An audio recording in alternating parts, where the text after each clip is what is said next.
আসসালামু আলাইকুম স্যার।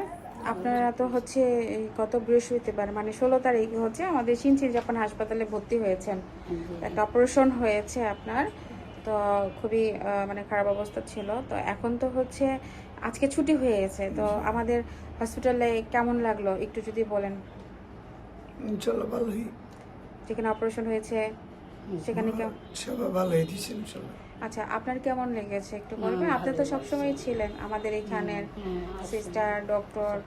বারো আগে আসছি, আমার ছেলের নিয়ে আসছিলাম, আমার বোনের ছেলের বোর্ড ডেলিভারি হেঁটেও আসছিলাম, আমরা এখানে আরও আসছিলাম। ভালো আসছে অনেক ভালো। এখন তার ভালোই লাগছে। আচ্ছা, সব জায়গায় সবকিছু ঠিকঠাক ছিল তো না? হ্যাঁ, ইনশাল্লাহ। সব জায়গায় ঠিক আচ্ছা। আছে, কোনো সমস্যা নেই। তো তারা খবরও নিচ্ছে, কত করে প্রাইস হয়েছে না, ভালো, আমার আচ্ছা ভালো লাগছে। আচ্ছা, আমরাও দোয়া করি আপনি ভালো থাকেন এবং আপনার পরিবারের সবাই যেন ভালো থাকে। তারপরেও আমরা হচ্ছে যেটা বলবো যে হচ্ছে ফ্যামিলিতে তো বাঁচতে গেলে তো অনেকেই অনেক সময় অসুস্থ হয়ে যায়। তো সেই ক্ষেত্রে যেহেতু আপনারা এখান থেকে ট্রিটমেন্ট নিয়ে গিয়েছেন, অবশ্যই আমাদের এখানে আসবেন, দেখবেন। কোনো সমস্যা হলে আমাদের এখানে অ্যাম্বুলেন্সের সার্ভিস দেওয়া আছে।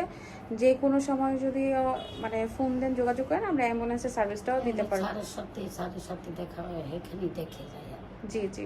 আমার ওই বাসুরও দেখায়, বড় ছেলের বউ দেখায়, এরা দেখায় ওই স্যারের কাছে। আচ্ছা আচ্ছা, ঠিক আছে। আমাদের যে হসপিটাল থেকে যে গিফটটা যে দিয়েছি আমরা, এখানেও যে নাম্বার দেওয়া আছে, ওই নাম্বারে যোগাযোগ করবেন। যোগাযোগ করলেই আমরা হচ্ছে নিয়ে আসবো। যেখান থেকেই বলেন, এখানে আসলে আমরাও আমাদের যে যতটুকু সার্ভিস দেওয়া আমরা সব চাইতে আমরা সব কিছু দিয়ে আমরা চেষ্টা করবো স্যার। হ্যাঁ জি, আসসালামু আলাইকুম, ভালো থাকেন।